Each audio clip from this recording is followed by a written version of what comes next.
Meeting to order of the Breezy Point City Council for Monday, April 5th, 2021. All rise for the Pledge of Allegiance. I pledge allegiance to the flag of the United States of America and to the republic for which it stands, one nation, under God, indivisible, with liberty and justice for all.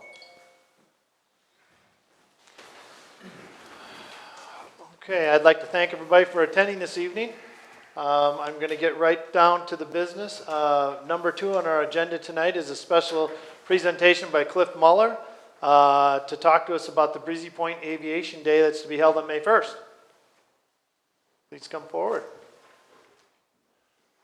Good evening, Cliff. Clifford Muller, Breezy Point Airport Manager, and I think this is our 6th annual. Last year we didn't have it.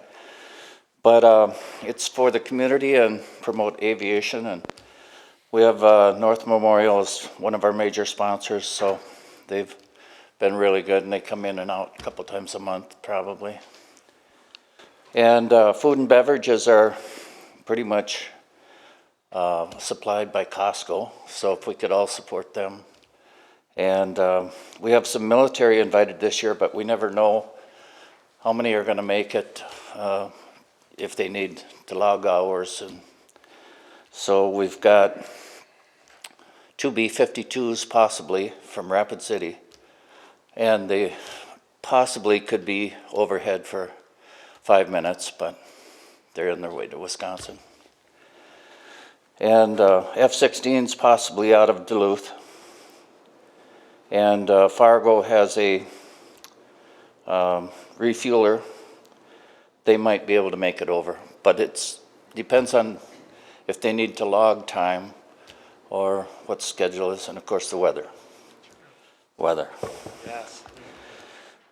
And the car show will be as it was last couple of years. They usually have about 65 cars, which is a nice addition for families. And North Memorial's done a great job, so we've got all the emergency vehicles here, and I'm under the understanding that we can have outdoor events up to 3,000 people, but if we get 3,000, I'll run out of food. But we'll mask up around the food, and the rest of it is kind of open air. So I'm hoping that everybody abides by that. Keep our distance, and so that's kind of it. But I'd like to introduce Lindsay Balmer. She's kind of going to start taking over some of the responsibilities. So if they find me in a pile of sawdust, she'll take over. All right. Nice to meet you, Lindsay. So this is Lindsay Balmer. Okay. Great. Excellent. And they got 2 hangars here. Okay. The Flying 7 club, and then they got another hangar they're building. So they're very involved, and it'll be a great future here. All right. Very good. So that's, if any questions, Hi, Mike. Any of the council members have any questions for Cliff at this point? Go ahead, Kerry. Yes. Hats off for all the good work and time you put into this. Well, thank you. My only involved with the operation of the years, so I'll be your adjutant general. Very good, I hear. One other thing, for the children, there's going to be rides. Yes. Kids and a helicopter coming from Wisconsin. Kenosha, Wisconsin, yeah. Wisconsin, also for rides for the kids, and it's a really big deal. It all revolves around the weather. Yeah. It's a program called Young Eagles, Okay. and they get a certificate and their first plane ride, and it's free. So we have certified aircraft to do that. And the other thing is we're so adamant about safety. Yeah. So That's good. we had a safety meeting this morning, and air traffic controller. So we're do the best we can to make sure it's safe. Yes. Thank The you. FAA watches very closely. Yes, they do. Yeah, they come here and they don't tell you who they are, but they watch us. The other thing is parking.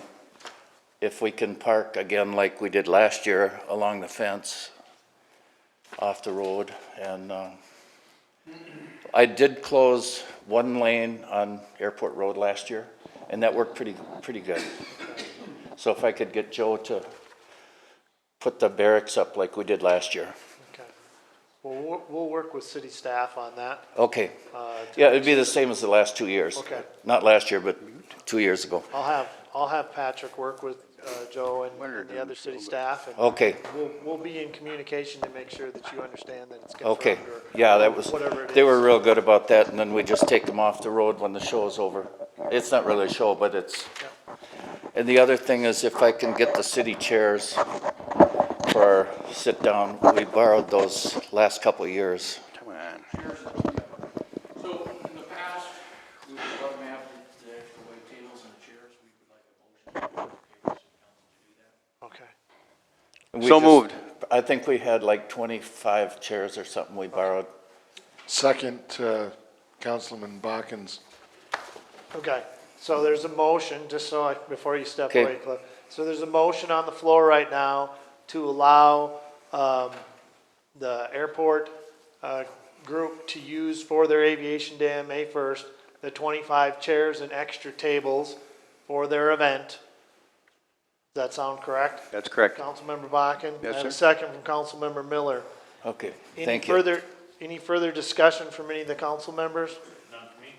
Councilmember Paul, okay. Hearing no other discussion, all those in favor signify by saying aye. Aye. Aye. Opposed? Motion carried. So you have Thank the you. chairs and tables, and I wish you the best in your event, and I hope the Thank you. weather cooperates for you. Yes, that's. We'll that's say the extra biggest- prayers. We've had 6 beautiful years, so We'll see if we can keep that going. we can- Hopefully the yeah. day like today is what you get on the 1st of May. perfect, yeah. So, No wind and 65 to 75 is perfect, sounds good. but we All right. can just hope it all turns out. Okay, thank you. Thank you. Thank you very much for your presentation. Okay. All right. All right, so moving on, item 3 on the agenda, a 2020 audit presentation from Clifton Larson Allen by Mary Reedy. Yes. Welcome, Mary. Yes, thank you for having me tonight. Last year was a little different. I got to see everybody on the video, so sorry about that. Thank you, yes, definitely for having me tonight. We wrapped up the audit, did it fairly easily. Hopefully Patrick and his staff think the same thing. But it's been going good. Second year made it a little bit smoother. This year, just a day on site, able to get everything done, and everything else was done electronically. So in front, we presented the audit report and then the PowerPoint, which is up on your screens now. The audit report is for nighttime reading, you know, if you like to fall asleep at night, things like that. But the PowerPoint really, like Pat said, it, you know, just gets to the point, and then it gives you a few years to kind of compare and see how you're doing overall. So everything that comes from the PowerPoint, you can take and tie back to the financials if you wanted to do that as well. So we'll start there. Feel free to stop me at any time if you have questions. Totally can be interactive as we go. So page 2 of the agenda, we'll go through the audit results. We'll do some financial results and then key issue and summary items that came from the audit.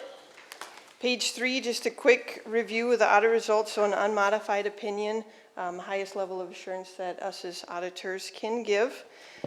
Remember, you are cash basis, so what comes in 20 and what goes out in 20 is recorded. It doesn't book payables, it doesn't book receivables, so what you did in the year is what it is. 2 material weaknesses, same as last year, segregation of duties, you're just not quite big enough to separate all those financial duties. And then we draft the financial statement. So we do this all day, every day. We do give a draft to management, make sure they review and approve it before we issue the financial statements. Both of these are very common in the size of this city as well. We do test Minnesota legal compliance. We have 7 areas that we do test and no compliance there. So clean audit on that. So then the financial results. Here you'll see your governmental funds receipts. So we included everything but your sewer fund. In here you can see your property taxes at 72%. fairly high, but when you look at a few other surrounding areas, your property taxes are high as well. Some of the cities get LGA, of which Breezy does not, just the way you qualify. So if you look at intergovernmental, you're actually just at 7%.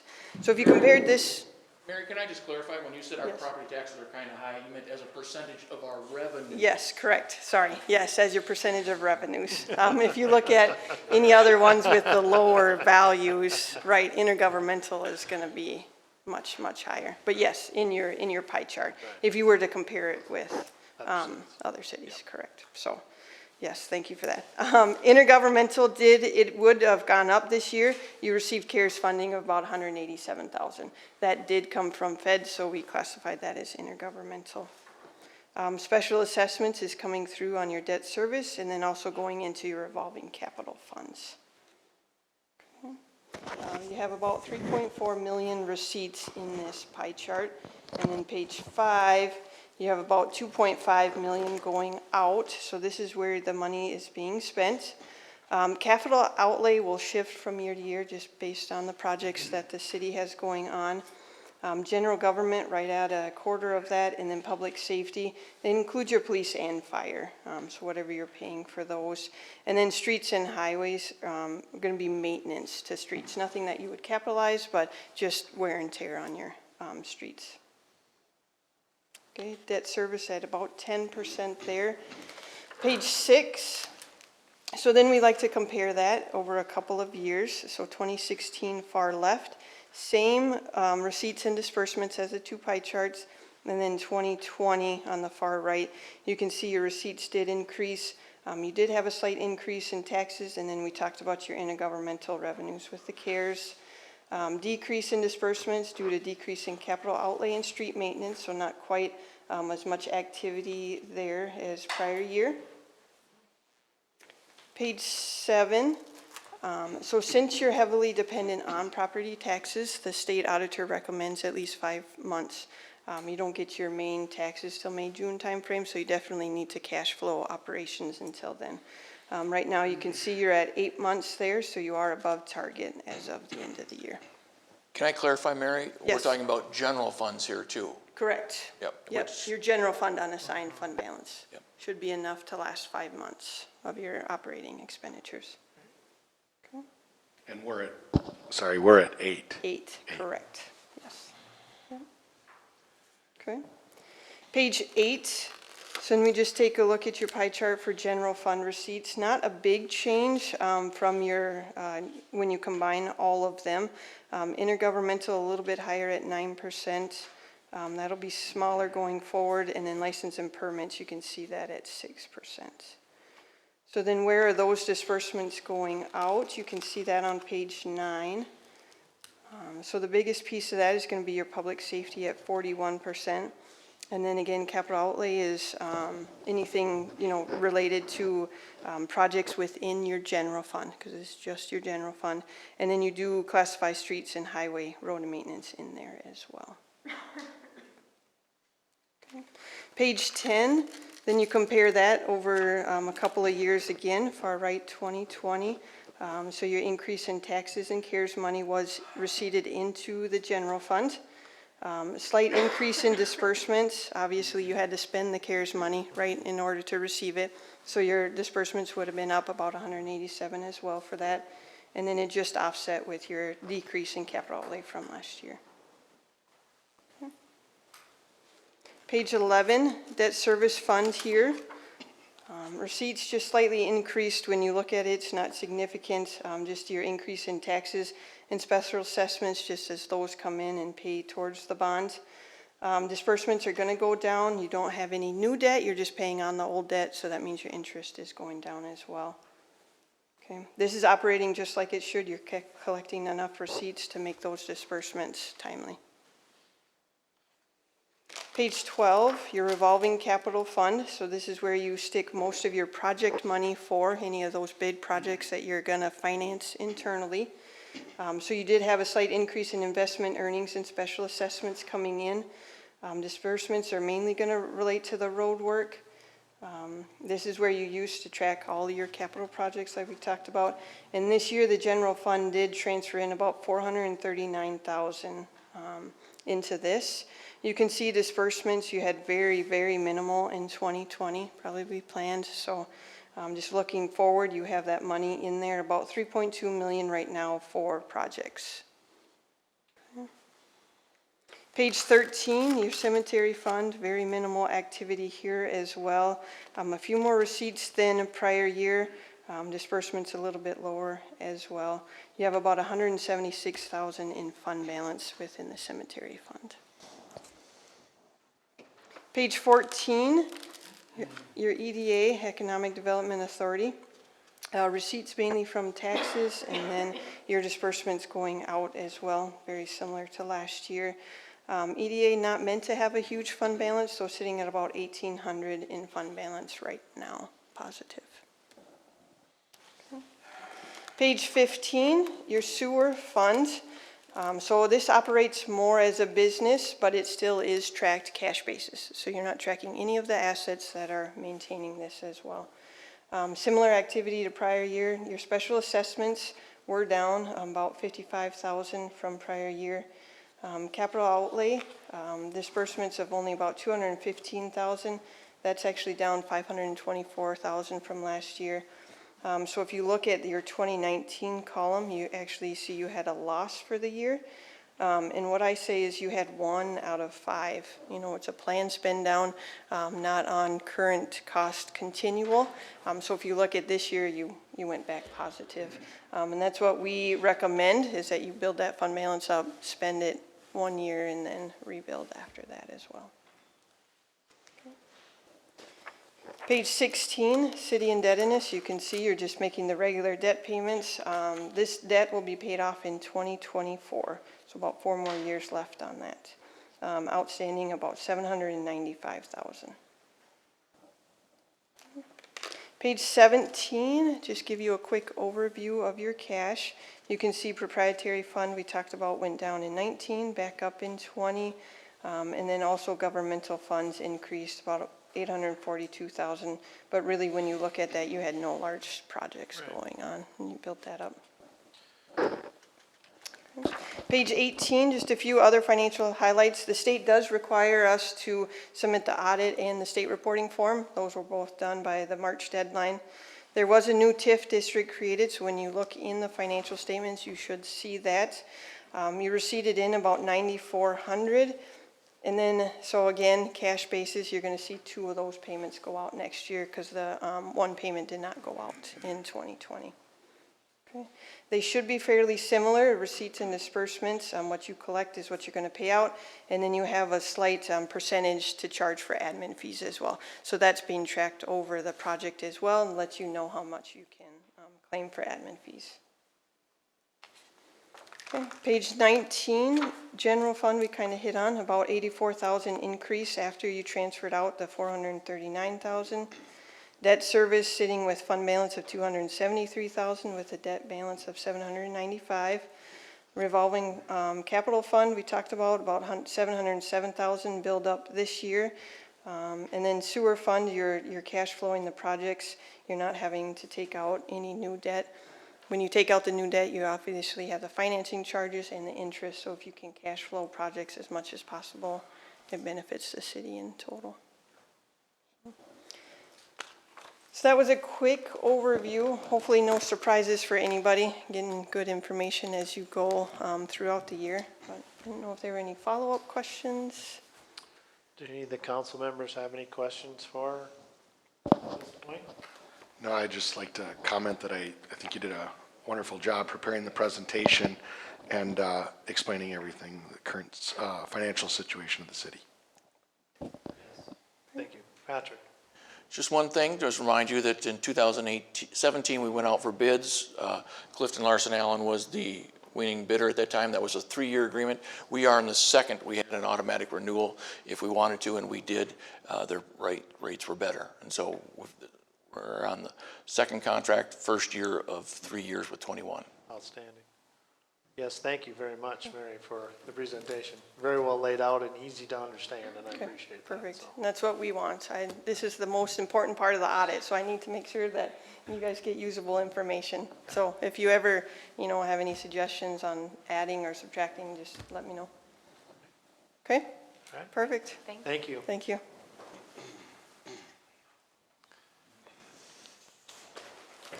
Okay.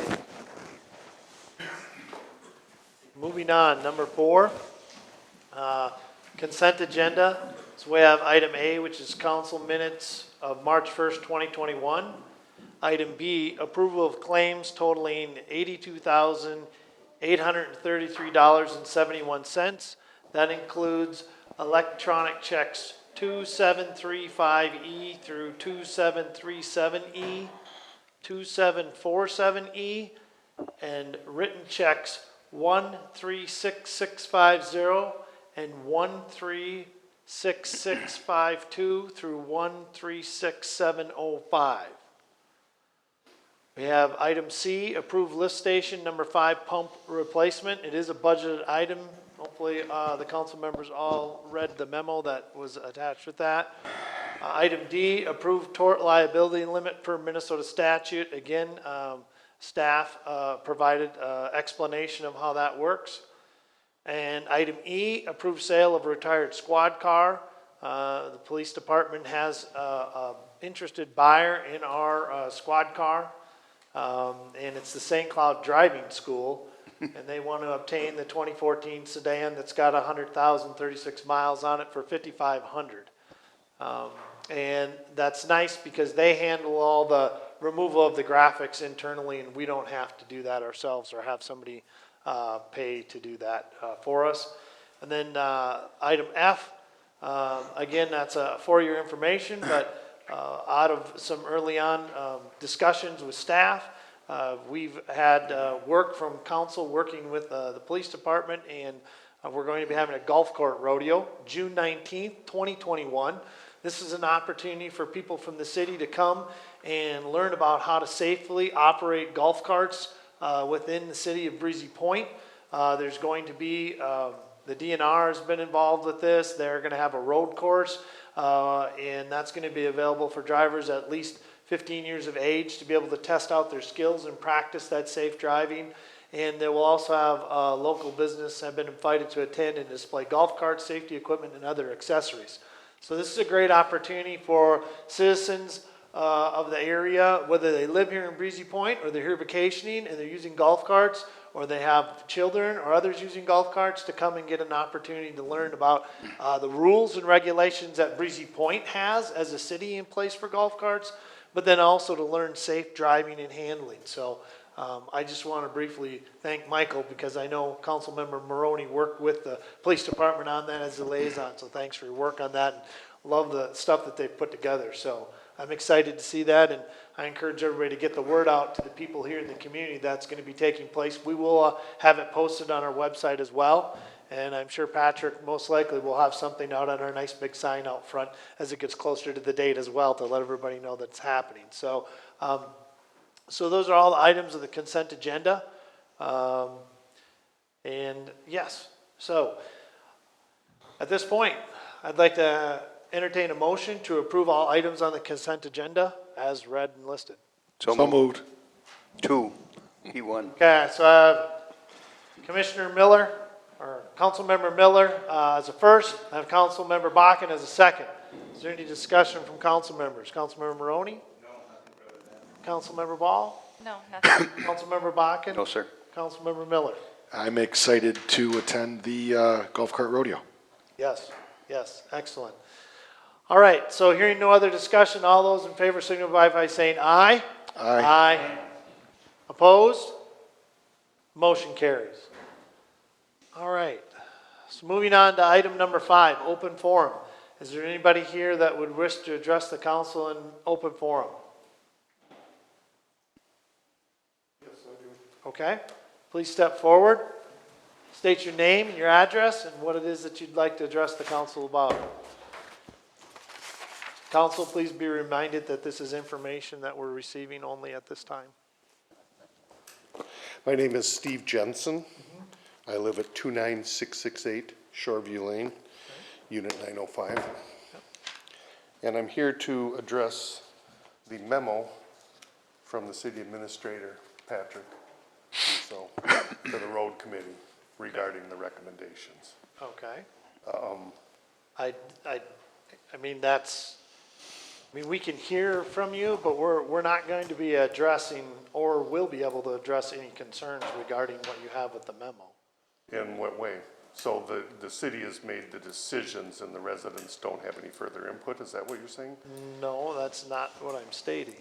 I'm just stating that we're gonna be able to, we will not be able to address your concern. We can hear them, but we cannot address those concerns at this time in open forum. They would then be taken back to the appropriate places, as has been in the past, to be addressed by them. So tonight, the city council is not going to, the road committee is gonna put these recommendations to the city council and they're gonna vote to approve them? Right, and at that time, if you want to address them, then I would ask that you do so at that Oh, time, that's Mr. perfect. Jensen. I'm So all over that. let's wait until we get to that, and then I'll allow you to address it The then. reason I stepped up to open forum is because that's open forum. In the Yes. past, I have not seen where the city lets people address. Well, in this situation, when we get to that, Uh-huh. we'll give you an opportunity to speak on it, because that's the issue you wish to present Yep. to us at that time. So it makes more sense for us to address it then, rather than have you bring it up now. I would agree 100%. Yeah. All right, perfect. All right, moving on. Were there others? Is there any others for open forum? Anybody else that would wish to address an open forum? No. Seeing none, then open forum is closed. So we'll move on to item 6, mayor and city council reports and committee reports. I'm first on the list as mayor. Really, the main things I have to report is that there was another fire board meeting. Patrick and I, the city administrator and I, attended it. At that time, there was discussion surrounding the new contracts for not only Breezy Point, but other entities that get their services from the city of Pequot Lakes for fire services. And I'm going to save my comments until we get to that point in the agenda, which will be under 7E, when we get to approving the Pequot Lakes Fire Agreement at that time. So I'll hold on that till then. I also would like to, though, mention that we did receive our operations report from Pequot Lakes Fire Department. For the month of March, there were only 7 calls total. 2 of them were in the city of Breezy Point. One was on 3-5. It was a grass fire of a threatening structure. There was a billing for that, and that billing has been submitted out to the resident. So that is as how those services work, so just so you're aware. And that was for $300. There was another call on 322 for a motorcycle accident, but that actually was canceled en route. So while they were called out, they never made it to the actual accident site. So evidently they were informed that they did not need to respond. Other than that, those were the only 2 from Breezy, and then the other were from the surrounding areas. So a very light call duty for the fire department in the month of March.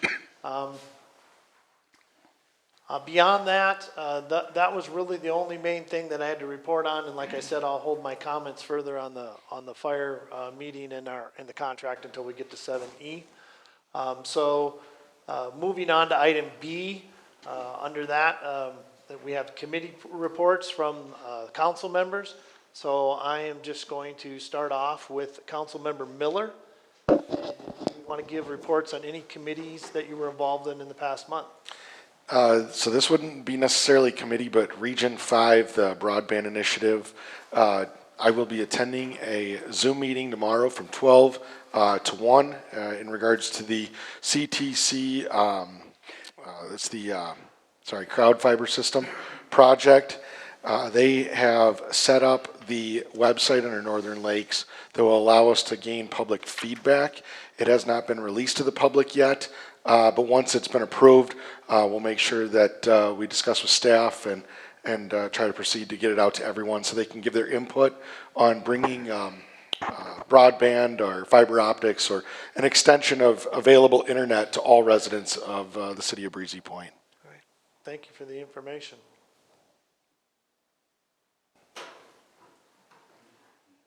You have other reports? Oh, for no, any other committees? That was it. That was the only one you had? The only one. Okay. Yeah. Moving on, Councilmember Maroney, do you have any reports? Yes, so the road committee, of the road coalition, again, this is the four entities of Ideal, Jenkins, Pequot Lake, and Breezy Point regarding the Bushman corridor. Our portion is Bushman, but otherwise it could be Ackerson and Nelson. We had a great kickoff meeting. Holman and Mink have presented well, and we've got subsequent meetings to go through agenda items going forward with that. Personnel committee met as well. We have nothing in front of you tonight. A lot of homework was given to staff, and we'll be discussing those further, and then have a number of items to be brought back in front of the full council in May. Okay. Can you move the microphone closer to your, thank you. I don't think you're on. I know. Are you on? Green, Groovy Green. Red, good to go. Go ahead, sir. Personnel committee, that was about it. Okay. So does the road committee want to talk about the recommendation that they put forth? So, yes, sorry. So, we, been a day today. That's all right. We had a formal complaint brought to us in regards to speed, parking, a number of issues. And so the road committee met a number of times. Yeah, could you have Mark do the report then? Just read, because you're not coming through, Michael. All right, give me a second here. I don't know why. The road committee met regarding complaints on the speed limits for Shoreview Lane and parking issues on private property that needed to be addressed. One of the residents, Mr. Jensen, obviously is here to address council in regards to that. Some recommendations were put in front of us by staff, which we reviewed at our last meeting, and of course, brings us here tonight. All right, and Michael, did you have anything you want to add to that? I don't know, can I, oh, there, sounds more. Sounds like you're coming. Sounds like I'm back on. We can go through the memo as written if you want to, otherwise, if anybody's got questions on it, I don't want to read what we all had the chance to be able to read. Council members, do you have any questions about the memo that was provided to us as you read through it? You feel comfortable with what was put forth by the committee at this point? Yes, Okay. and there's been some information submitted by yours truly. I'm sure you'll link some pictures of parking violations and unable to get by. Okay. Impossible. So that will all be addressed on Right, from okay. committee. Thank you. Yes, okay, great. Mr. Jensen. Again, one more time, I will No ask you to problem. state your name and your address, please. Thank you.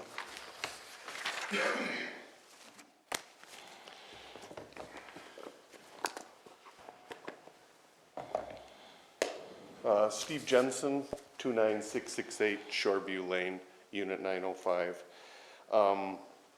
I was hoping the committee would provide a little bit more detail other than what's in the memo. You know, the city government back in the 70s, 80s, 90s made decisions that we're all facing today as a reason, and we can't change that, we can't make it go away, but we still have to deal with it. Now, the city council in 2016 approved lowering the speed limit on Shoreview Lane. I believe there was a procedural error on the city's part that it's not correct or legal. Now, the recommendation to review speed limit changes, the road committee is recommending the following process. The clarification I want is the city of Breezy Point created this years ago. Now, is the city expecting residents to pay this $2,000 fee when the city has previously acknowledged there is an issue and lowered the speed limit, and it's been a known issue for years and years, and this should not fall on residents. The city owns this. Another example I could think of, you spoke about Bushman Road. I mean, that's another unsafe road that's been around for years. I mean, if a resident wanted to lower speed on that, that should not be a residence. They shouldn't have to pay. That's what we pay taxes for. So and I'm assuming this is a state mandate or being in compliance with the state. Okay, so I think that, I mean, how many speed limit changes has the city received in 6 years? Is it a huge amount? I don't know. So, the council, the road committee can make the recommendations, but the council should look at them on a case-by-case basis. Because if there's an existing condition, that's not up to residents. I mean, Shoreview Lane is one of the most heavily traveled roads in this city. Councilmember Miller took a drive down there. You know, there's at times it's not bad, but this weekend, strollers, seniors, pedestrians, why not? It's a great place to walk. But the road is narrow, and there's a lot of traffic, and it's not safe. That is something the city should deal with. Number 2, a map to identify and clarify where no new parking, you know, on the side of the streets. Units 29714, 29720, 29730, 29736, and then you've got 29700, 29706. It's the timeshare and the breezy rentals. There's a bottleneck there. It's been brought to city's attention many times over the years. How do emergency vehicles get by? The city's parking ordinances allow off-street parking for up to 48 hours. So that means renters could have a full-size pickup, a boat, and a trailer, and would not have to move it. There is no way you're gonna get a fire truck or emergency vehicles. And I asked the city to prove, I mean, where's the empirical data for that? I don't think the fire trucks have battering rams. I mean, you have the neighbor to the north of us, he parks there. You have the people in the timeshares in the resort. In our garage, there's some open area. There's usually trailers there. There's vehicles there. How are you gonna get by? You're not. As far as the city of Breezy Point enforces traffic violations that are observed, I 100% agree. I 100% support the police. I'm proud to live in a community that does. But when situations like Shoreview Lane are brought before the city year after year, nothing changes. There needs to be more proactive enforcement. You've got the timeshares and rental units that have high traffic, high volume, and just the pandemic, and the street is built out. That's not gonna change. You know, it has to be dealt with. They're just, I mean, the pandemic, I've never seen traffic like that. You know, hopefully they brought a lot of revenue into the city, but it's gonna do nothing but increase. You can't make the road wider. You can't change it. There's no pedestrian paths. I walk all the time. Breezy Point Drive, sidewalks. County Road 4, huge shoulder, walking path. And a lot of times I put a vest on even at midday, especially when I'm going through the resort in the winter because sidewalks aren't maintained. And then I still have to get down Shoreview Lane. So it's either you proactively enforce it or you do the traffic study and see what you can do to make it safe, because it's not safe, period. And you know, like I say, the police do a good job, but there's resource issues. Let's face it, weekends are busy. There's not enough resources to strictly, they can't camp out on Shoreview Lane, but they need to proactively spend more time there, enforcing, not just a drive down. The speed bumps, the speed bump recommendation, I think, is a way to think outside the box. If you don't have the resources to enforce it, what else are you gonna do? I mean, speed bumps will slow them down if they're removable. You know, I can see the apprehension on the city's part, I get it. But then can the enforcement be picked up? I don't think so, because it's a resource issue.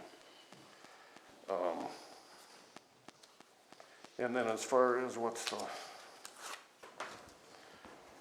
the section, or the review of section 7 of the city code. This is pretty simple. The council, Mr. Mayor, you are elected officials, but you're also residents. Ordinance 70.066 prohibits parking on private property, and the police have to enforce it. Now, if you want to get rid of it, what you're saying is you condone residents being sworn at, threatened by timeshare units, by resort rental units. I don't think you want that. I truly believe you were elected and wanted to hold office to make this a better place for residents to live in a safe place. Now, by keeping ordinance 70.066, the city government and staff are saying you do not condone residents have to deal with the timeshares and the resort rentals year-round. Not every day, but being physically threatened, sworn at, property damaged for years, and with no recourse. I found this ordinance. To be perfectly honest, I don't think the city knew it was there because it was never enforced. We were never told by law enforcement. That is a crucial ordinance for city residents. No ifs, no ands, no buts. And then the police department, utilized both a city-owned speed trailer and a shared device. I think that's great. 2 years ago, there was a device borrowed from Pequot. Where it was placed on Shoreview Lane, you would never show a speeding problem because it was placed, about a third of the way down as you come on Breezy Point Drive. People aren't speeding there. If you go down across from the resort rentals, the neighbor to the north of us, that's where people see the open stretch, they pick up speed, and they tear down there. And then no device was ever put coming back from the point because you have the same thing. They make that turnaround and they barrel down that road past us, and it should be put at the edge of our parking lot. Now, Sundance alone has a 2-year-old or 25 months. We've got young kids. You know what? You can do all you can do, but when people are tearing down the road, it's dangerous. Plain and simple. Low-hanging fruit, Monday morning is trash day. It's not even safe to be on that street. Those waste management trucks, 7:20 to about 7:40, they tear down that road. 1 p.m. they hit Breezy Point Drive, come down our road, and they are barreling. I've talked to the manager many times. It's not the same as a resident. Whether it's the chief of police or they're actively sitting in our parking lot, I'll give them the permission. They can park there anytime. So, that's all I have. Thank you for your time. Thank you, Mr. Jensen. So council, we have a recommendation from the road committee that's been presented to us. There are several different items there. We may have somebody else that would like to address this as well. Sir? Yes, come forward. Please announce your name and your address. Good evening. My name is Brian Kostick, 29668 Shoreview Lane, unit number 908. And I have a couple of questions regarding the recommendation that I read in the meeting packet. There are some items that appear incomplete, not apparent, or perhaps not sufficiently articulated. The first question is, I would like to understand the effort that went into exploring and confirming the validity of the concerns that residents have brought to the committee. And when I say validity, also perhaps the invalidity of those concerns. I'd like to understand the extent to which those were explored. Well, I think, as in most cases, a lot of times what happens is information is brought forth to city staff here at the city hall, whether it be the city administrator or others. Sometimes it's brought directly by citizens to council members who then should turn around and bring it back to city staff. City staff is then worked through the road committee. That was what we did with these complaints. They were brought to the road committee to say, we've had multiple complaints or several complaints regarding Shoreview and some of the things that are going along with that. And then as per the committee, it's their responsibility to look at it and come up with opportunities as to how we can potentially address this to alleviate said complaints or to help with the situation. So that's the best that I can respond to you with regards to whether, whether you state validity or invalidity of people's complaints or claims. Those come into the city and the city then addresses it accordingly. And sometimes certain council members or myself are included in some of that correspondence. And I will tell you that while in certain cases, and Mr. Jensen being one, we just process it through the city, through our staff. That's their responsibility as staff here, is to work it back through our committee system, which then turns around and brings it back to the council for us to ultimately make a decision, which is what we're sitting here tonight discussing right now. Okay, because what isn't apparent in that recommendation is the extent to which they really, frankly, looked into the matter. The second question I have is with regard to the recommendation regarding speed bumps. It's a one-line recommendation. The city does not recommend speed bumps. That's it. There's no why behind that. There's no information presented as far as what information was gathered, how it was analyzed, how it was processed, how it was discussed, and how that decision was arrived at. Now, there's probably something in there, but it's not apparent from that memo. And again, it was, I know, thoroughly discussed within the road committee about it, and the information was probably, I would believe, from what I know, was obtained from our public works director, who of course oversees the roads. And what do speed bumps, how does that impact our ability to maintain the road, take care of it, whether they be removable or not, okay? And then what kind of effect is that having, and what's the feasibility of doing something like that? And so probably research done through Public Works, which is our primary place where all of our roads are looked at, maintained, developed, taken care of, and probably information brought back through the city administrator, who probably helped with doing research on the project as well. Again, that information was shared to the committee, which then the committee discusses that and comes out with a recommendation.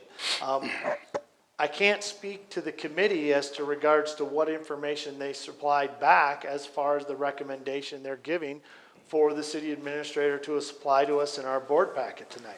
Mr. I Mayor. think that happens, yes. If I may Yes. elaborate for citizens and for council here, we did also have our engineer, I am really working now, our engineer give feedback as well. The suggestion of a speed bump on a 25 or 30, it's set for 30 or potentially 25. If you were to hit a speed bump going speed limit, legal speed limit, that would potentially be catastrophic. A speed bump would be great in a 10-mile-per-hour or alleyway where it's 5-7 mile per hour.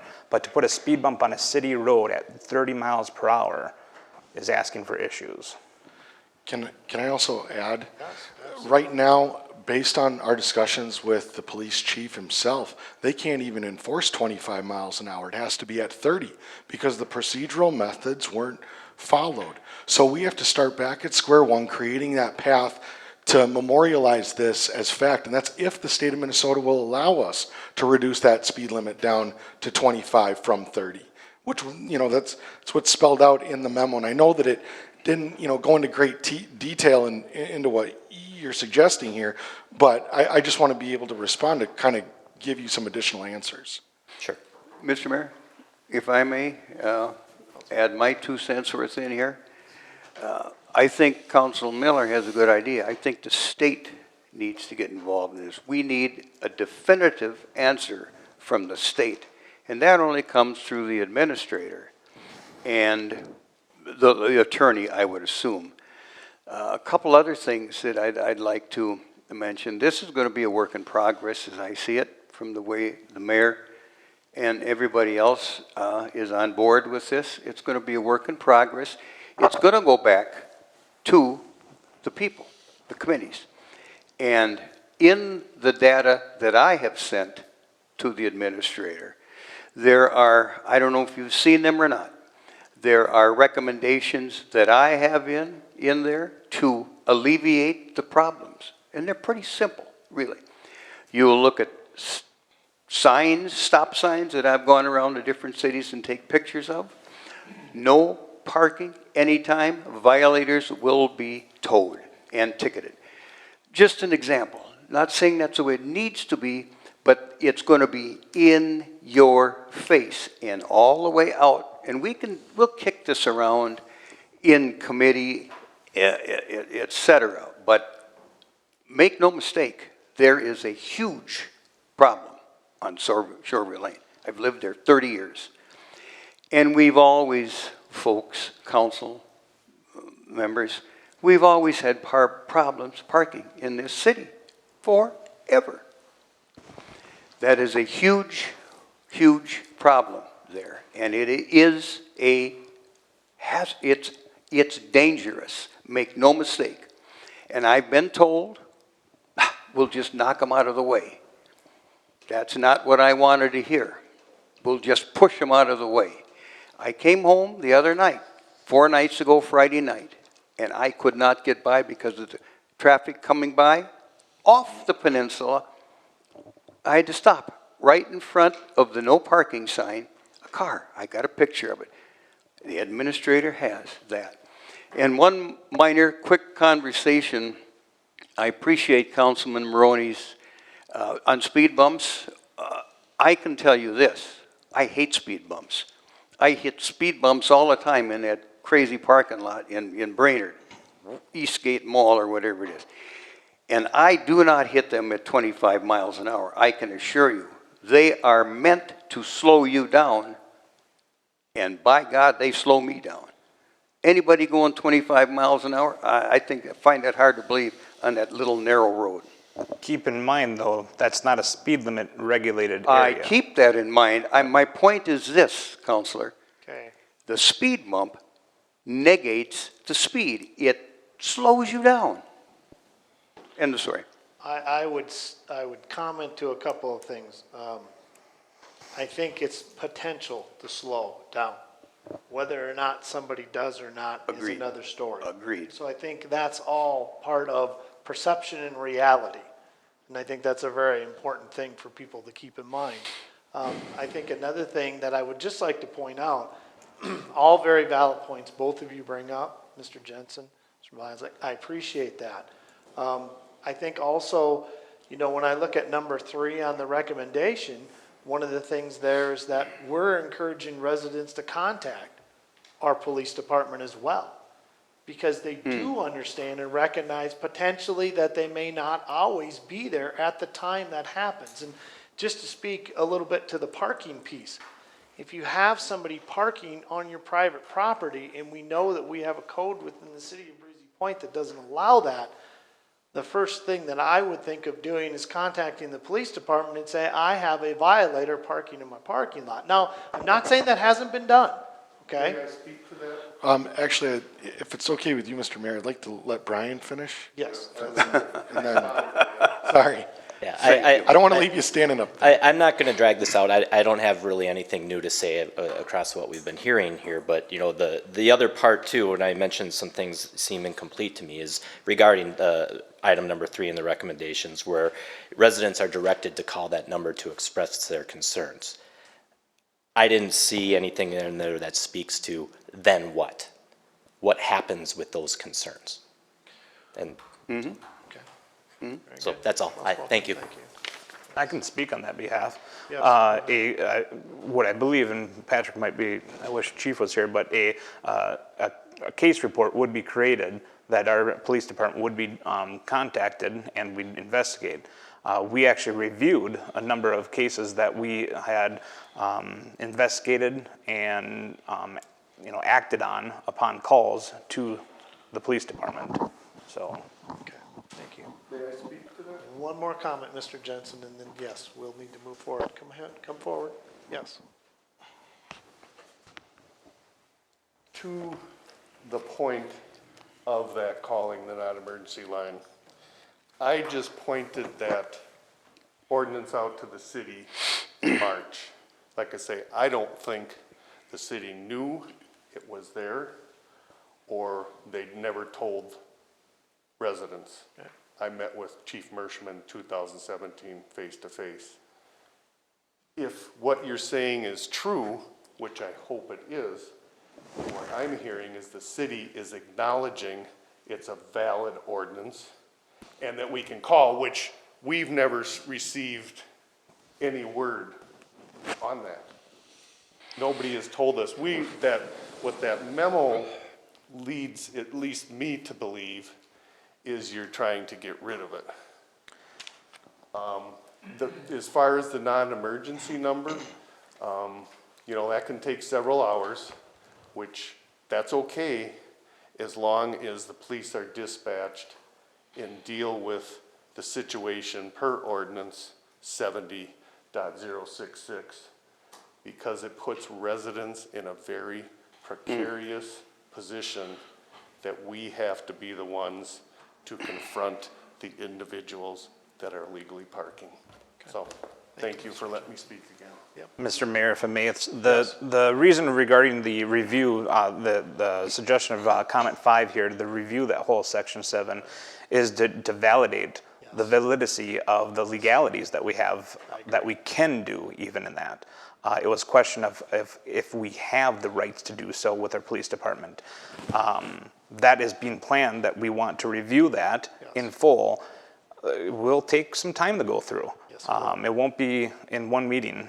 So that's why that recommendation is being brought forward, is to look at it, bring all the facts back. But that's a large section to go through and Absolutely is. to go through. I've reviewed it myself, so I understand the part that you're talking about, and understand it's gonna take some time for us to go through it.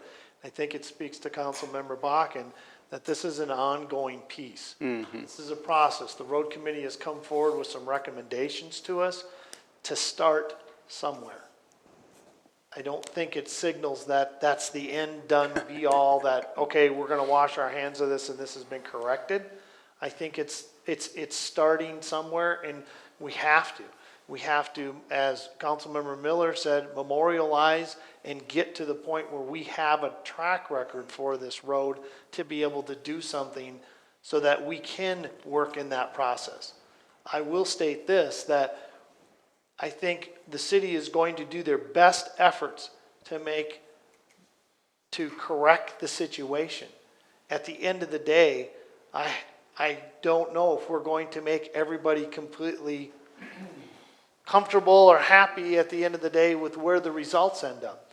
I think ultimately the city is doing its best to look at it and address it as they can, because we understand the concern that's there. So I think that goes back to your point, Mr. Jensen, about wanting to do what's best in the interests of citizens.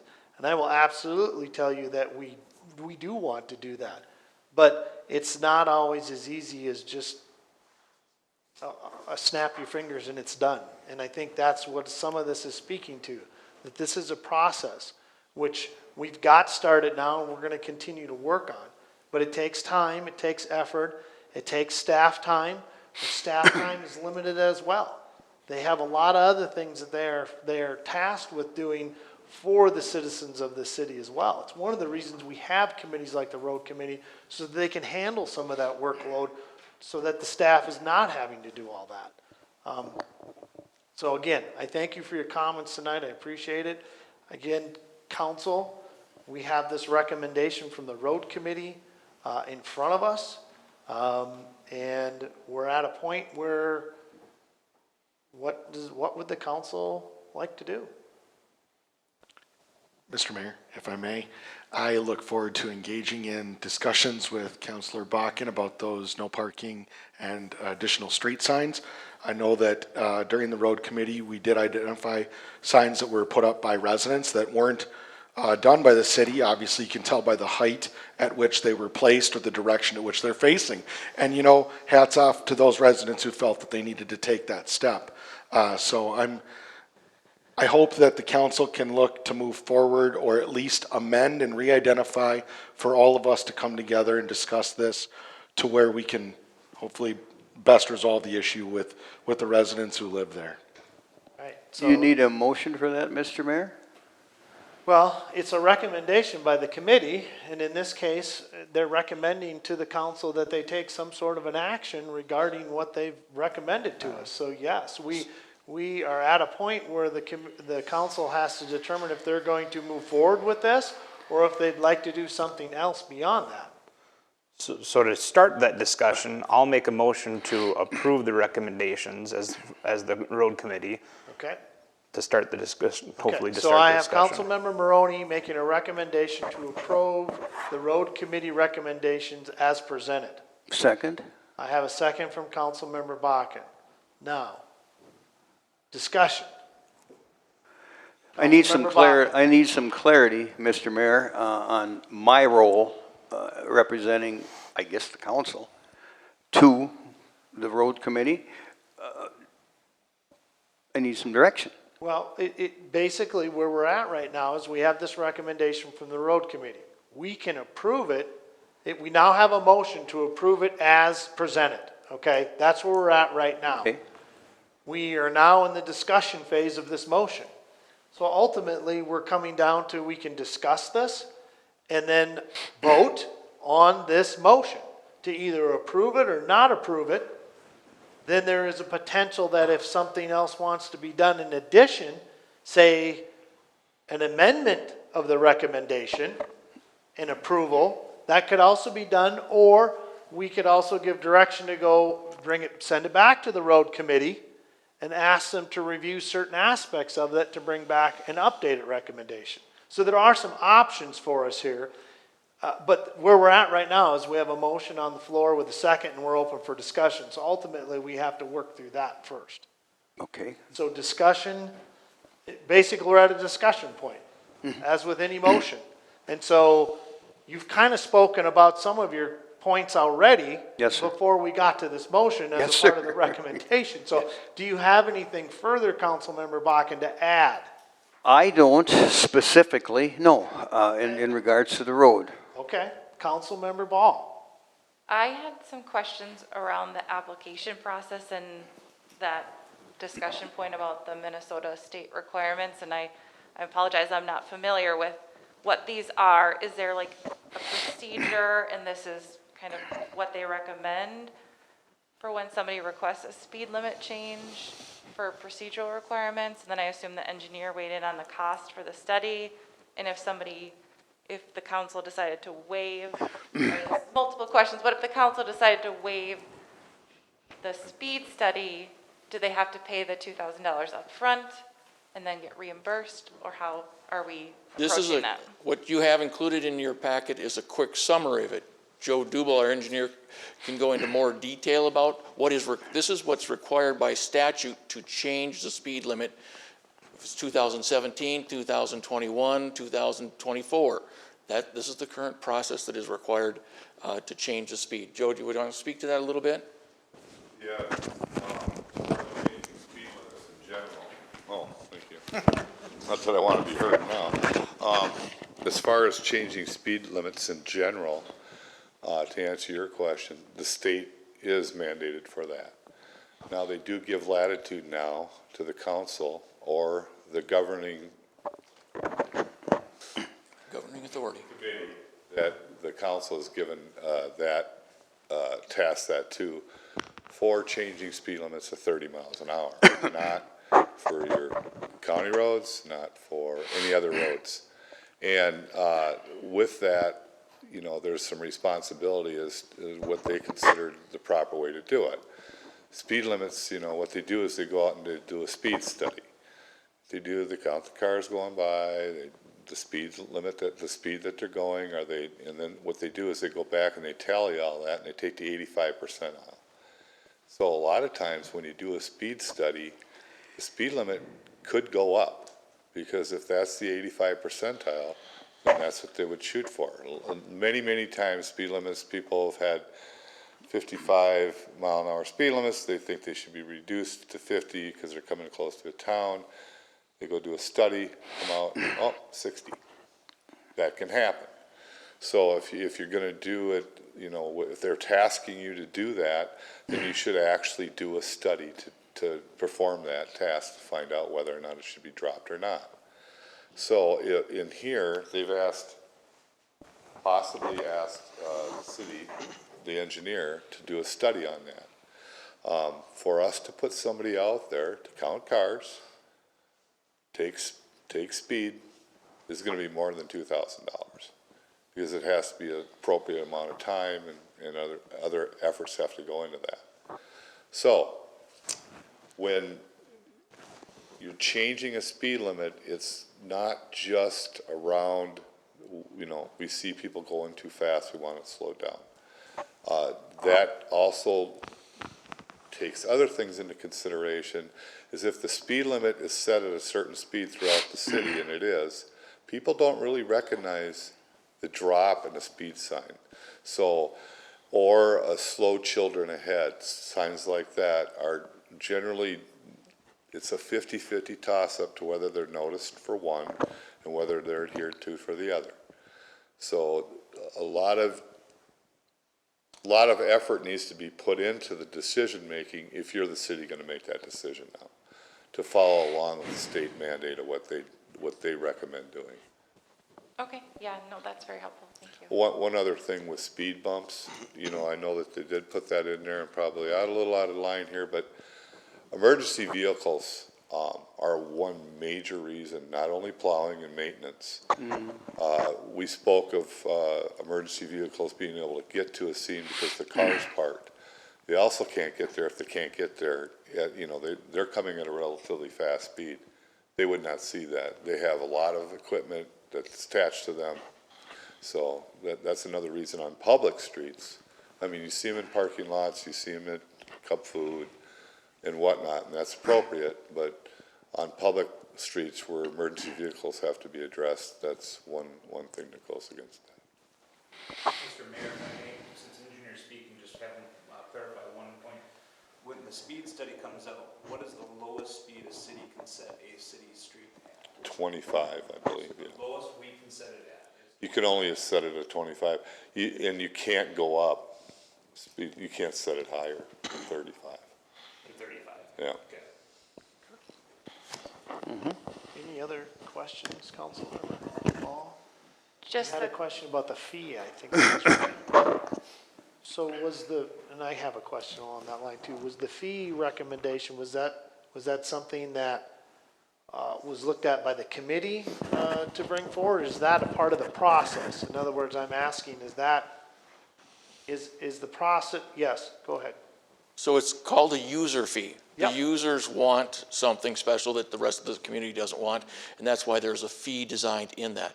But yes, there would be cost to the city Right. to have the engineering firm go out there and do that. Depending on, and that's part of, we would share the map with them, we would share the area, we would go to the engineer and say, what's your feasibility estimate for this? And it's gonna be 2,000, 4,000, and we would share that with the applicant. Okay, so to be a shared cost is what I'm hearing then, potentially. Right now, the cost, as this is written, Falls it's to the, completely on the applicant. yes. Okay, all right. and that would be shared before they pay the fee, the estimate, or they're paying That the? would be, yeah, before Okay. we started the study, we would want to share that with the applicant so that they had a ballpark estimate. We put the 2,000 in there because today's fees, tomorrow's fees, and the street may change that fee. I was just curious of the timing of the payment. Like, is it when you walk in the door? We wouldn't do the study till it was authorized and ready to be paid for. Gotcha, okay. That's helpful, thank you. I could just add to that too a little bit, is that as an engineer, if we're asked to do a study, we have to do it appropriately. We can't just go sit there and say, oh, this looks like it's gonna be slower if we do that, so. There's statistics involved and stuff, so. Okay, thank you. Councilmember Miller, do you have any other discussion you'd like to have? No, I think we touched on everything when we met and visited. I know there were some lines of right-of-way concerns on that turn going down towards the cul-de-sac, but I don't really want to speak out of line about that now. I'll wait and see if it becomes an issue. Councilmember Maroney. I know the parking was brought up again. You know, the recommendation is to continue a full from intersection to the end, so Breezy Point Drive, and you have the attached map. Yes. The sign placements are done visually, so you can make sure you can see them all. This was only on the west side of the road. You know, parking issues were a complaint. We didn't feel the need to go no parking on both sides because that would limit our residents' use as well. So we concluded we stuck with the no parking on just that west side of the street. Okay. Point of clarification there, numbers of the signs. I feel they have to be increased. The number of signs. Yeah, I believe there was We'll get to that in the committee. discussion of distancing between them. Yeah, exactly. We'll Yeah. get to that in the committee, but I just want that on the record. Yep, we did have staff, we did ask staff to Thank you. review the legalities and Enough what said. that is. Enough so said. Thank you. This was their recommendation. Enough said. Okay. I don't have any other further discussion from any of the council members. If hearing none, I'm going to call the motion. All those in favor signify by saying aye. Aye. Aye. Opposed? The motion passes. All right. I want to thank the two residents for coming in. Again, this is an ongoing thing. We're going to continue to work on this. There'll be more things coming forward, but we're moving this in the direction I feel hopefully both of you and other residents along the road want it to go. So, Well, I appreciate your time, Mr. Mayor, and to all the council members. Like I said, this is something that long before current elected officials, past elected officials, this was created in the 70s, 80s, and 90s. We have to deal with it, unfortunately. But thank you for your time. you're welcome. Okay, let's see. Moving on to other committee reports. Councilmember Ball, did you have any further reports? I know. Nothing for finance. Right. And then Councilman Maroney spoke to personnel. So. Excellent, thank you. Councilmember Bakken, any updates on any of your committees? Yes, sir. Parks and Recreation met Thursday, March 30 at 5 p.m. Everybody there, and there was a consensus by the committee to select option number 1 for the playground addition. And if you have this handout, it's this, if the mayor, administrator, but the color is going to be changed. You're early, sir. I'm early? Yeah, that's later on in the agenda. Okay, then I have nothing. Okay, excellent, thank you. Yes, we will, we've got you on the list down there on the list, Councilmember Bakken. Got it. I'll move that down there, I'm half done. That's good, thank you. All right.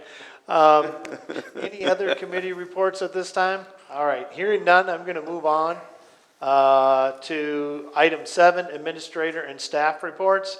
And 7A is approved disc golf tournament request for June 6th. We received a memo. There's a request for a disc golf tournament event on June 6, 2021.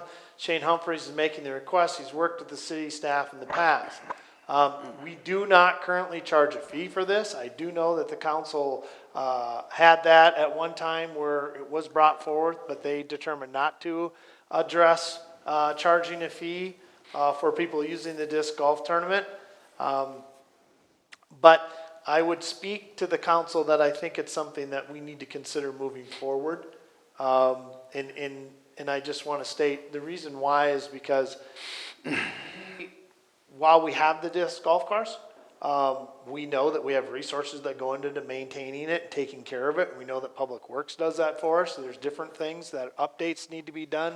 Whatever the case may be, we know we have the keeping of the fairways and the greens that have to be taken care of. And so while I like the fact that we have people that want to come and use it, I think ultimately at the end of the day, it may be something we want to consider. So I'm not going to get off on that path. I just wanted to bring it up for the council to think about for future. I know you've addressed it before once, but I think it is something that we need to think about for the future with regards to that. With that being said, the city administrator did have a request, and I think it's a valid one, is that right now, every time we have somebody request to use the disc golf course, it has to come to the council for approval. We have to take action on it. There's an easier way to do that, and that would be to do like a scheduling that we do like for the pavilions in the community center, where people come in and they can work with city staff, and then we allow them to schedule those people in to use that, in this case, this facility, the disc golf course, to be able to put on those events. Now, we can continue to have them brought individually to the council to be voted on each time, or we could turn that back to the staff and ask them to plan accordingly and basically reserve or schedule it in for people as they put the requests out. So I don't know what the council would like to do moving forward, but it's something I think, you know, then the other thing goes along with it, the person making the request doesn't have to wait for the council to take action. They know immediately then that they've got the time and the date reserved for them on the disc golf course to be able to use it. So it's something for you to consider. How about you want a motion now? Well, we do need a motion to approve the request in order to get them. So moved, it makes a lot of sense to me, and it's more efficient.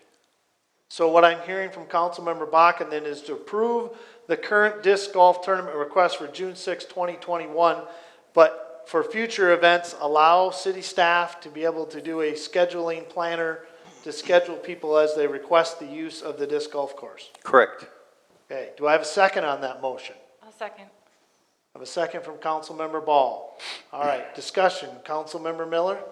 I 100% agree with Councilor Bakken about letting the city be able to officiate scheduling without having to come to the council every time. Okay. Councilmember Maroney? I'd agree with that as well. Okay.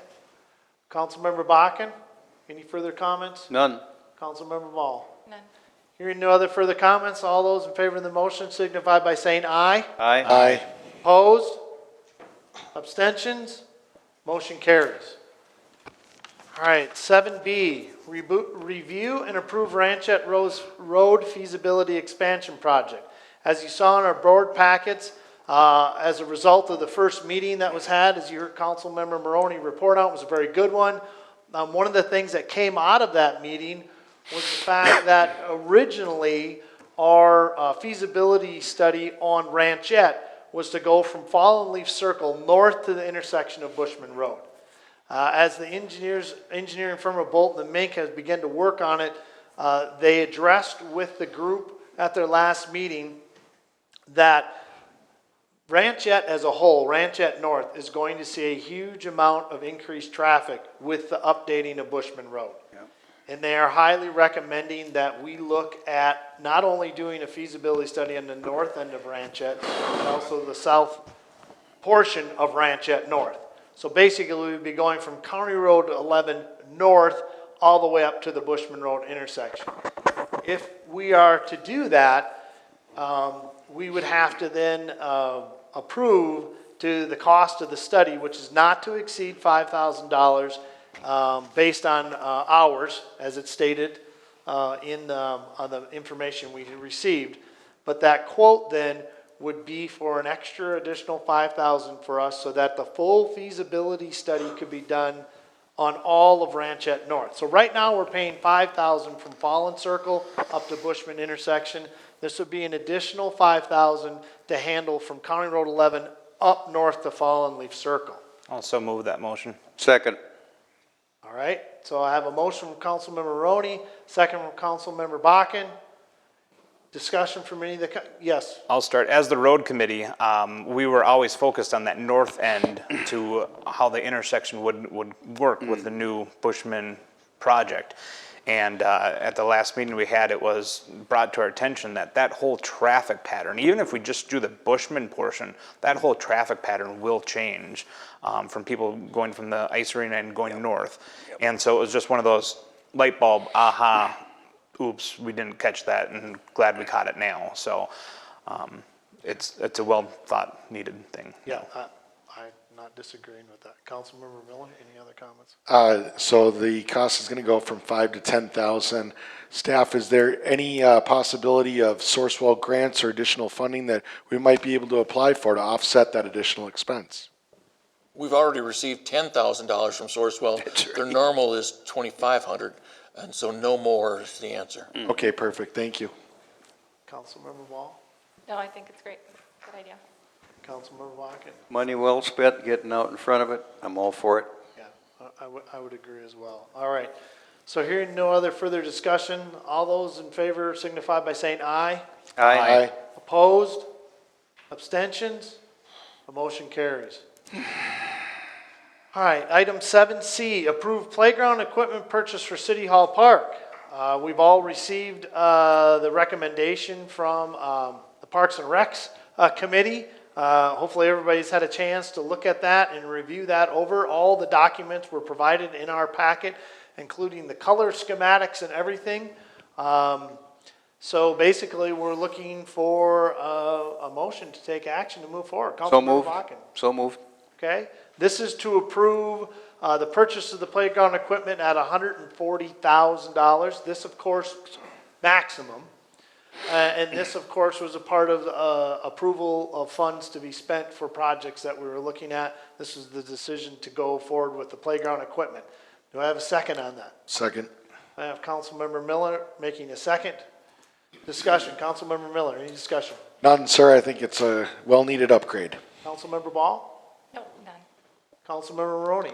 My one question I have is the fall material that's going to be brought to us in May. Do we have any ideas of what that's looking like yet, or as far as cost-wise? Oh, it'll be, we expect to be under $10,000. Ah, nice, perfect. No, well-needed park. I applaud the park committee for a great design. Yes, If I do. Yes. If I may, Michael, I'm looking at the schematic here. Historically, we've had fall material in that entire area inside the sidewalk. We're looking at the fact we don't need to go more than 5 feet from the material, so we think we can save some there by going with different material. Will we place that new fall material underneath our existing, like the Caterpillar? Yes, yeah. Thank you for clarifying that. Because we are keeping several of the pieces of equipment that are there today. Yes, as I saw that, as it was laid out in the schematic. And I want to also thank the Park and Recs Committee as well. Very job well done by the committee and the group to coming up with a great layout. Love the look of it. Really excited to see it, and I know a lot of people are going to enjoy it. So, hearing no other further discussion, I call the motion. All those in favor signify by saying aye. Aye. Opposed? Abstentions? Motion carries. Item 7D, adopt resolution establishing a technology committee. Everybody received this in their packet. This is something that was brought forward. I think the council was all in favor of it. As you saw, as you outlined it, this will be made up of 2 council members as well as staff and also our IT provider who will be working with them as well. And the goal of it is to look at making sure that our IT is being kept up where it needs to be with current technology and looking at any other options or opportunities for us to make sure it's viable. So basically, do I have a motion to approve the resolution to establishing the technology committee? So move. I Councilmember want that Maroney. You beat me Council- again. Mine. It's yours. Councilmember Maroney makes the motion. Councilmember Bakken seconds it. Is there any discussion by any of the council members? Any discussion? I think everybody is pretty much in favor of this. Is a good thing. All right, all those in favor signify by saying aye. Aye. Any opposition? Abstentions? Motion carries. 7E, approve. Sorry, Mr. Mayor, will you be assigning those council members then? Yes, I will. Perfect. Yep, so I'll be working with the city administrator to get that set in motion so that we can get that committee in action. Thank you. So you're welcome. 7E, approve 2021-2022 Pequot Lakes Fire Agreement. Now, everybody has received the agreement. Hopefully they've had a chance to review it and look it over. City Administrator Patrick Russo and I attended the last fire board meeting where this was talked about. One of the big pieces, and you've heard probably us talk about this before in our past reports about the fire board meeting, is the lack of any type of capital improvement plan that's been put in place by the City of Pequot Lakes to address their growing needs with regards to their equipment needing to be updated, in particular their trucks and other things.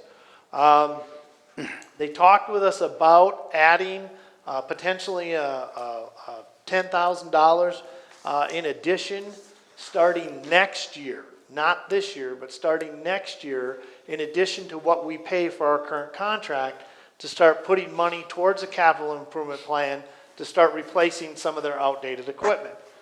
There was a lot of discussion had in the fire board meeting amongst ourselves as well as the other townships. But keep in mind, it's not just the city of Breezy Point that receives services from Pequot Lakes, but it's also a multitude of townships in the surrounding areas that receive their fire services from them too. And so they had concerns as well as we did about this. We addressed this with the city of Pequot Lakes. And it's kind of right now, it's where it stands. But I guess what I'm advising the council is that realize that as we move forward into the future, and we're continuing to go on this path of paying outright for these services, our cost is going to continue to go up, specifically when they start putting in the capital improvement plan, which I somewhat have a little tough time with the idea that we're paying or footing the bill for equipment that quite honestly probably should have been maintained and taken care of a long time ago.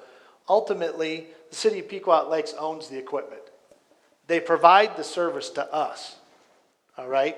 And so I guess I look at it a little bit like if you're going to rent an apartment, you have a landlord.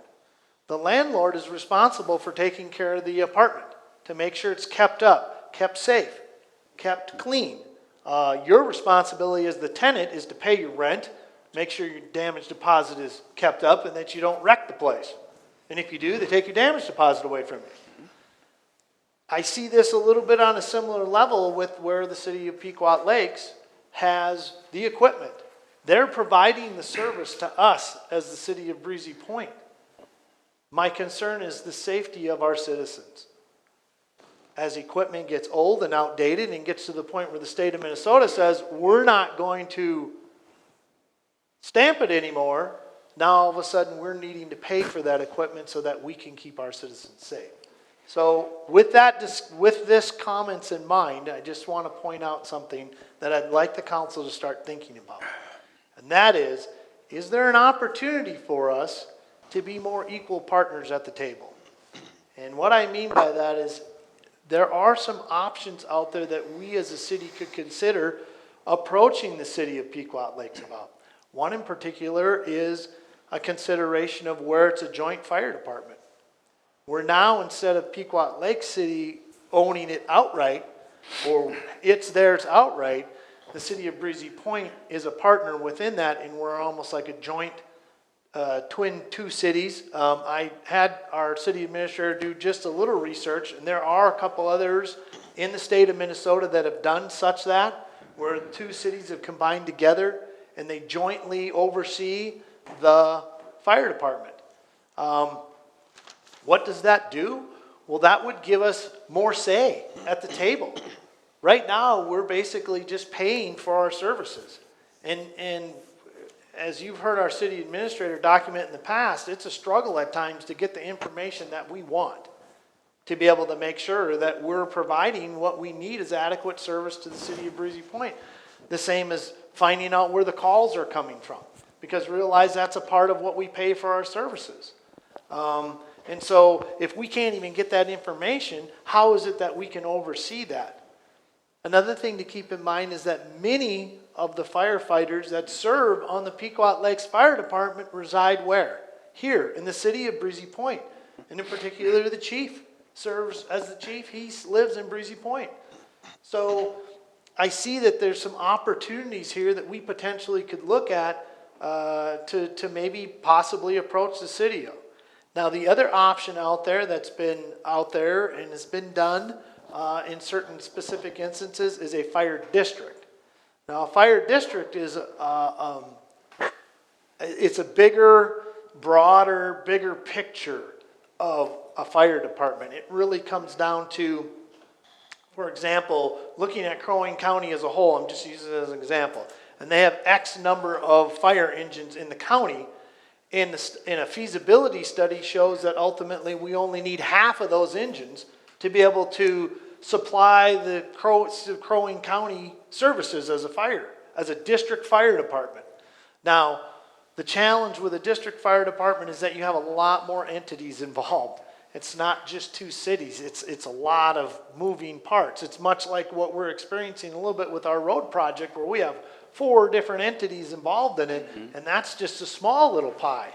So a district fire department is an option as well, but I'm bringing all this out because I would encourage the council to do some thinking about this, to see, is this something, because the price tag we're going to pay is going to continue to go up. And I also would like to point out that right now, we pay I think this year is like $300, just a little over $300 less than the city of Pequot Lakes for our services. So we're right there with them. And yet the fire calls that we have are 26% of the total fire calls. So it's something for us to consider. I think it's, I think right now it's, we have a contract in front of us. I believe that we need to take some kind of action on it. But I think it's something that this council and this city needs to give some thought forward to as we move into the next year to consider. Is there some opportunities and options for us? We already know that we have we have a station here. While Pequot uses it, for their facility, there's a potential that it could be of more of use. And we can leverage that resource we have, that taxpayers' dollars went into to support, and in turn give a better service to our citizens of this city. And we then have more of an opportunity to ensure that the equipment that's being used is where it needs to be and is safe. And gives us more of a voice at the table. So, just wanted to bring that up. So we do have this contract in front of us for Pequot Lake Services. Is there a motion to approve the contract? Do I have a motion to approve the contract as listed? Councilmember Ball, I have a first. Also, second. Okay, I have a second from Councilmember Maroney. Discussion, Councilmember Bakken. I like your option 1, and the fire department's bothered me for a long time. You just haven't said anything about it, and I applaud you for taking that bull by the horn. I really do. I like what you're talking. So this contract runs the full year? Yes, so this would be for this coming year, which would give us then a year to maybe potentially explore more options and opportunities and have a chance to be able to speak with the city about it. I would encourage that, and that's all I have to say. Okay. Councilmember Ball, any comments? Yeah, I would just say it is for a year, but if the parties agree, it can terminate earlier. So if there was something we came up with and wanted to work with the city, it could potentially happen sooner. Before. Yes, Thank you. potentially. Councilmember Miller. I like that it could be changed, modified. I am very interested in a joint venture, our facility, their equipment, and tag team the area together with your first option. I'm open to discussing that anytime. Thank you. Councilmember Maroney. The contract as it's written is something that we need to enact on. It's due May 1st, but Yes. your first point, I guess I've always thought we were an equal, seeing that Pequot Lakes City pays, like you mentioned, $300 more than what we pay. What is in it for them? If they're an equal shareholder, essentially, almost as we are, why aren't we equals? Why, somebody explain that to me. Because if they didn't have that capital, if they didn't have a line item saying that they pay $102,000, I'd just think it's a business for them. Right. But this is showing that they're putting their capital. Is that including their staff time, their paid staff for the firefighters and the equipment? And why are we not part of that? Well, and I think this brings up the bigger discussion. Patrick's smiling a little bit back there because in my short time as the mayor, we've already gone around a couple times with them. Where I really think it gets down to, Councilmember Maroney, is the equipment. We don't have an equal say in the equipment. It's theirs. They own it. And we pay just as much as they do for the services, but they haven't taken care of their part than to keep the equipment up, because they provide that to not only us, but they provide it to other entities as well, including themselves. And so where I see this as a benefit is that, again, we have a say at the table not only for that, but we also have a say with regards to the Relief Association and negotiating some of that type of thing as well for the firefighters. Right now, we don't have any of that. We're just we're a spectator at the table. And I think the city administrator would agree with that. And we've gone around and round with them about having more of a say at the table, and that's fell on deaf ears. And so we're paying the same amount, but we're not getting the same amount of ownership. Yeah, I just find that confusing because So do I. sorry, go ahead. We're a contractee. They wrote the contract, we just signed the papers. That's essentially what we are. Right. They set the budget, they do all the work that you talked about with the staffing and the insurance. It all goes through them. When it is the Pequot Lakes Fire Department, Right. we have a contract with them to provide services to the city of Breezy Point. So if we were to become a joint effort, if everybody agreed with that, does our cost go up?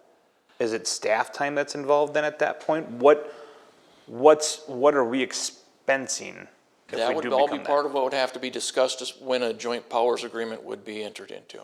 New equipment has to be bought. It's aging. Well, I think equipment is part of it, but I Sure. also agree with the staffing piece and how would that work? And I think that's where those discussions, as Patrick said, have to take place. We'd have to they have to first of all be interested in even wanting to do it. And that's ultimately the first step that has to happen if we're interested at all. And see, what would they be giving up? I mean, their financials are outlined here. They know, we can assume what their revenues are from that. What would they be giving up if they? They would be, I think what they would be doing is they would be giving up some control over how things are run and how things are taken care of and managed. Because Yes. if it becomes a joint, You're Yes. right, no, but the part of it is, as a contract city, we can give them tonight 1 year's notice, and we can go get a contract with anybody else. we can't. If we have ownership, we don't have that ability to walk away.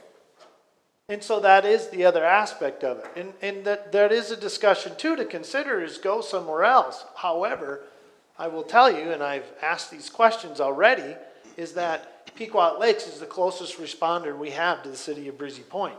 It's closer than Ideal. It's closer than Cross Lake. It's closer than other areas that have fire departments for response time. Who is our next closest? You have Ideal, Cross Lake, and Mission. Okay, my And then also, follow-up question is, who owns the building? we own that building. So, Sorry. Cities. can I ask maybe a point-blank question? If we were to contract elsewhere, can we, if the contractee wants to put equipment here, they could still do so? They could. We do that now with our current contract. That's with right. Pequot. With Pequot. So there is that option too as well. And I didn't bring it up, but yes, you're right, Councilmember Maroney. It's another option. I can tell you that one of the reasons I thought about the other option I brought up first was we have a lot of firefighters from the Pequot Lakes Fire Department that live right here in our city. And those are volunteer firefighters. They are volunteer firefighters. So those volunteer firefighters won't move away if we went with Ideal. And if Ideal allows volunteer firefighters, those Right. volunteer firefighters still can go to Breezy Point Public They Safety could. Building. Yep. I don't disagree I'm just with that. asking questions. That, No, and it's good questions. And I've addressed that with the city administrator as well about contracts with other cities too. It's a lot more complicated than that. I'm sure it is. So if I can, It's not an easy answer. if I could just throw my hat in the ring in this discussion here real quick. I know firsthand, Dave Peterson, he's been involved with the road committee and this commission. And I know that they've been actively looking for volunteer firefighters. So I actually kind of like exploring maybe this concept of working with Ideal if there's an indication or hesitation from Pequot that maybe they don't want a joint venture. You know, I think it's putting all discussion. options on the table and exploring Yes. them, and that's really what this is about. So that, I'm not Yeah. leaning on Yep. one or the other, I'm just getting it out here, because now we've got the discussion going. Yeah, right. So. Okay. More homework is what you're saying. Yeah. So, okay, so I have a motion, I have a second to approve this year's contract. Do I have any other discussion from council members at this point? Hearing none, all those in favor signify by saying aye. Aye. Opposed? Abstentions? Motion carries. Okay, 7F, approve geocaching at City Disc Golf Course. So we had 2 citizens approach the city about placing 2 caches in the Breezy Point Disc Golf Course, and it's Mr. and Mrs. Chowens who are present here tonight. And so I think, would you like to present some information to us or not? We Just presented, address who you are and where you live. I'm Chuck Challens, and this is my wife Judy. We live at 7726 White Overlook Drive here in Breezy Point. And we approached the city a couple weeks ago with the idea of placing a couple of geocaches in the disc golf course in the city. Currently, there are about 28,000 geocache hides in the state of Minnesota. I think there are roughly 8 to 10 within the city-owned land of Breezy Point. There's one about 50 feet outside the door here. And we thought, hey, this would be a pretty cool place to place. So we proposed 2 locations, and we think this would be very unobtrusive. We anticipate that no more than probably 10 or 12 people would pursue these in a given year or a given season. And if there are tournaments going on, one of the things geocachers kind of are careful of, they don't like to have, quote, muggles around, seeing what they're chasing around. So they probably wouldn't come out during some of these tournaments. But it's kind of a crazy sport, but it gets people outside and enjoys, and you essentially use GPS coordinates to find things. And the things that are out there could be anything from a peanut butter jar that's hidden in a tree, or it could be something as small as a little, what they call a little nanotube hidden someplace.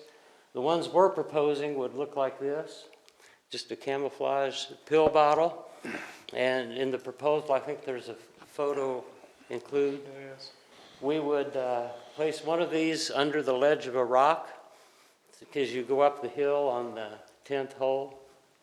And another one would be hidden in the knothole of the log that people would seek. So we wanted to kind of do this the right way and come before the city and get approval. So we'd be happy to answer any questions, but I think the packet was fairly self-explanatory. I did have one question, and that is, who would maintain the caches then? We would maintain these. Okay. And since we wanted to place caches close to where we live, we've placed 3 over in the Fire Tower Park, and we'll do these 2, and we have one other, but we're not going to get tons of these, so we would maintain. Yes, Councilmember Maroney. It's kind of on the point.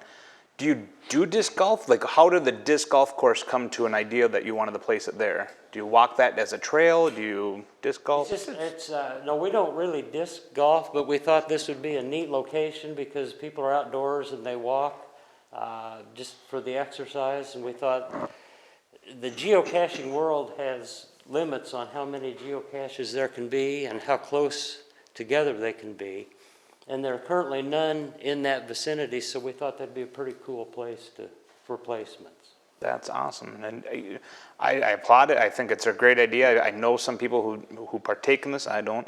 I thought it was phenomenal that you actually brought it to the city to ask for permission. Normally, I would have thought somebody would just put it in there, and so. I think a lot of people do, but we wanted to try to do it the right way. This was awesome. Thank you. Any other comments or?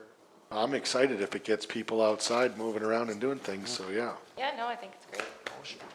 One brief one, I want to exhibit my stupidity on geocaching. The object is to find. Stuff like this. Now, the prize is if you find it, Yep. you get to open this up and you get to Wait, sign a what are you little, laughing at? you get to sign a piece of paper that says you were there. So, That's Sorry, it. I do have to comment though. See, what you're asking Gary to understand is technology. And so you have to use a GPS. I get it, I got one in my car, so the GPS takes me within 3 feet of that, and I gotta scrounge around and find it. Actually, That's what I thought it was, but Interesting I thing- wanted to be on firm ground. Not in your car, though, I'm not Gary. gonna be a geocacher. you don't want to be driving your car up the disc Oh, course. no. Thank you. You're welcome. Presentation. Thank you for your consideration. Now I know what it is. Yes, sir. I guess I had one engineering question. Now that you've told everybody where it's at, Exactly, Oh, what's the boy. point? It's on the 10th Folks in hole, this room might be able to find these. top of the hill at the 10th hole. All right, thank you. I'll make the motion to approve the geocache locations. So I have a motion from Councilmember Second. Maroney, a second from Councilmember Bakken to approve the geocache You betcha. locations as outlined on the Breezy Point Disc Golf Course. All those in favor signify by saying aye. Aye. Aye. Aye. Opposed? Abstentions? Motion carried. Thank you You're for your set to go. You're consideration. welcome. Thank you Appreciate for it. coming to us. Mr. Mayor, I'll make even a follow-up. If they need to move it a little bit, they can do You so. can't too. drive a Yes. new car out there either. And Councilmember Maroney made the comment that if you feel you need to move them away from the original ones that you showed, please do so. Yeah, right. Thank you. Okay. Moving on to 7G. Joe Dubel, Woodsmith Engineering, verbal update on the community center RFP. kind of a letdown after that, but. Last Wednesday, we, spoke with, the administrator and, Patrick, and I brought down Ashley, Martell and Lindsay Carnes. Are some of our architects, that we do actually specialize in community centers. I don't know if any of you have seen some of our work with, the, Brainerd Schools, both with, community outreach with that and engagement and those types of things that would be involved with community centers. So we talked a little bit with Patrick and Josie about that and maybe what would some steps be. Some of the things that can happen in a community center, you know, are obviously we're not going to put a playground in one, so that's probably going to be out now with the money you just spent on one. But, you know, everything from, you know, pools and weight rooms and, you know, not only entertainment areas that you can have a wedding at and stuff like that. And then where would it possibly fit into, you know, and where do you want it? Do you want it as an addition? Do you want it as a separate entity? And there's a lot of questions. So he asked us to put together we're going to be doing that and providing a kind of a cost estimate for what you'd like to have. But as kind of a wrap of what we were talking about, some of the things you might want to see is that, you know, we can go from extreme to extreme. And, you know, is it something that the council wants to see engagement? Do they want to see us do a survey? We recommend doing a survey, and during the summer months would be the time to do it when we have everybody from the community that's mostly here now instead of, you know, with the snowbirds. So those are a lot of things that can happen in one. And for me to list them all, you know, what I'd like to do is probably offer a proposal that has a kind of a listing of things so that you guys can determine how far you want to go with the count. And I recommend, you know, we talked about this, is that, you know, if you just do a simple little feasibility stuff of how much it costs, what the budget would be, you know, what utilities are there to place the building and stuff like that, you know, that feasibility can be fairly simple and not very complex. But what I've seen in other communities is that feasibility report and that study done for the community center ends up being put on a shelf. But if the direction you want to go is, it's real helpful to do the community outreach and engage them, get ideas to follow through. So we'll lay out a proposal that kind of gives you some options and how do you want to address it. Because I don't know what all, 5 of you want and what your needs are. And though your administrator gave me a pretty good idea of what you're looking for, but we still want to make sure we engage everybody with it. So at the next meeting, I'll bring a proposal, and we'll try to outline some of the things that are in that proposal and what you'd kind of like to see. Okay, outstanding. Any questions or comments? Yeah, any questions, please, or something that really sticks out that you think you want to see in the community center, or it'd be great to have some Councilmember Maroney, ideas. you look like you want to make. Mayor, one question that I'd like, and hopefully I'm speaking loud enough for everybody, but one thing that I personally would like to know is how does these community centers stay afloat with the cash revenue? Is there membership fees? Is it all tax driven? Those are the type of questions that I want to know is how does that look? And that's some information that I'd like part of that is to know. Community centers are generally not a moneymaker. It's an amenity. It's an even then, right? Well, it depends on how you want to, it's just like the scope of services that we want to look at, what you want us to provide. Those are the same realm of if you want to make it a profitable, if you want to break even, or if it's just going to, staff, maintenance, those are going to be losses unless you have something to come out. So part of it is to take your ideas into what you want, and those ideas also translate into staff and maintenance. Yes. And where's your? Right. I agree. So it's a realm, of possibilities. And then the other thing, one of the, and if you guys want to do that too, is Ashley and Lindsay are very good at this, and we also have a very good outreach or marketing. I'll just call it marketing program. And we touched on that when we did our city engineering. There's things we can do to advertise that, promote it, and get real good community help for it. So, and one of the other things that I was getting to is if we could set up and maybe go see some other community centers that have been done, and so that help you get ideas. And maybe there's a tour that we can set up. Those are kind of the options that, we want to make sure that you're aware of them so that you'd like to either do it, or, some things that.